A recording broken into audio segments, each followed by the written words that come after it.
تو وہ پولیس کے لیے تشویشناک بات ثابت ہو جاتی ہے اور اس نوجوان کے پیچھے جاسوس لگا دیے جاتے ہیں۔ لیکن آج یہاں پرشانت اگروال جیسے نوجوان ہندوستانی فوج کے اہم حصے پر وہ خدمات انجام دے رہا ہے، اس نے باقاعدہ طور پر ہندوستان کی خفیہ جانکاریوں کو پڑوسی ملک کو روانہ کی ہیں، جس کی وجہ سے آج ملک کی سالمیت فوج خطرے میں نظر آ رہی ہے۔ ہندوستانی فوج سے جڑے ہوئے کسی فرد کے جاسوس ہونا یہ پہلی بات نہیں ہے۔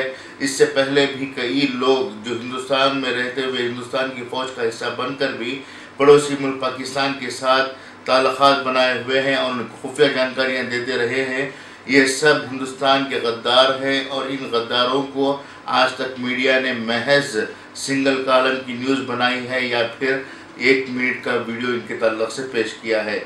غورطلب بات ہے کہ جتنے بھی اب تک جاسوس ہندوستان میں پاکستان کے لیے کام کرنے والے جاسوس پکڑے گئے ہیں، اس میں 90% لوگ ایسے تھے جن کا جو مسلمان نہیں تھے بلکہ دوسری قوموں سے ان کا تعلق ہے۔ غداری مسلمان کرے یا غیر قوم کرے، غیر مسلم کرے، یہ الگ بات ہے۔ غدار غدار ہی ہوتا ہے، منافق منافق ہی ہوتا ہے۔ لیکن یہاں جو ڈبل ریاکشن دکھائی دیتا ہے اس پر تشویش کی بات ہے، وہ تشویشناک بات ہے۔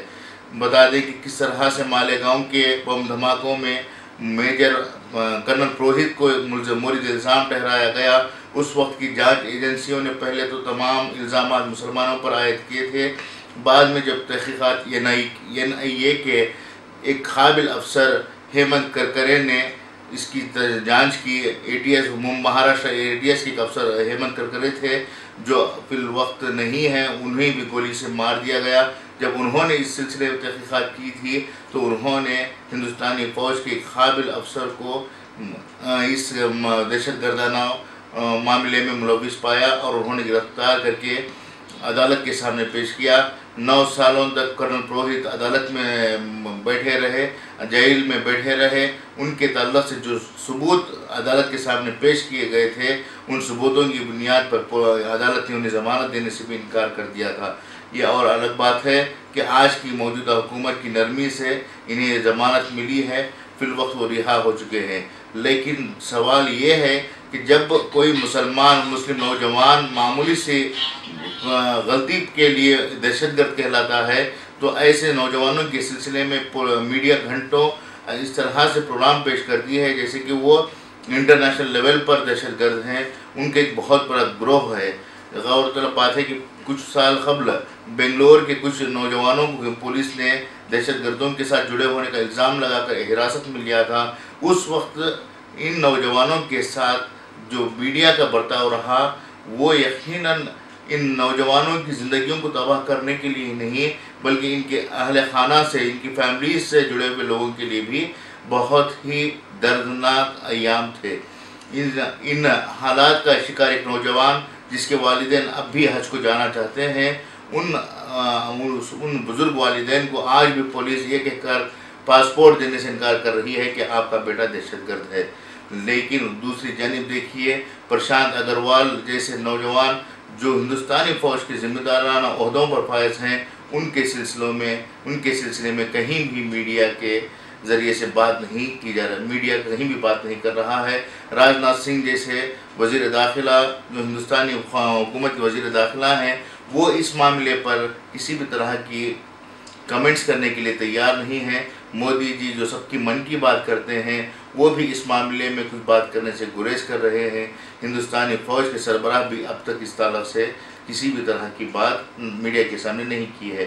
اگر وہیں کوئی مسلمان ہو جاتا تو آج تقریباً 1 مہینے تک اسی سلسلے میں ایک سلسلہ چلایا جاتا کہ کس طرح سے وہ نوجوان پاکستانی خفیہ ایجنٹوں سے ملتا ہے۔ اس طرح سے امیجنیشن کی جو تصاویر پیش کی جاتے ہیں اس سے لوگوں میں یہ تصور پیدا ہو جاتا ہے کہ مسلمان اس ملک کے غدار ہیں۔ لیکن آج جو غیر مسلم جو مسلمان نہیں ہیں وہ ان دہشت گردانہ سرگرمیوں میں ملوث ہونے کی وجہ سے ان پر کسی بھی طرح کا شبہہ نہیں کیا جا رہا ہے۔ اگر میڈیا خبریں پیش کر رہا ہے تو بھی اس طرح سے کہہ رہا ہے کہ ایک اسمارٹ انجینئر ISI کے ایجنٹوں سے مل گیا ہے۔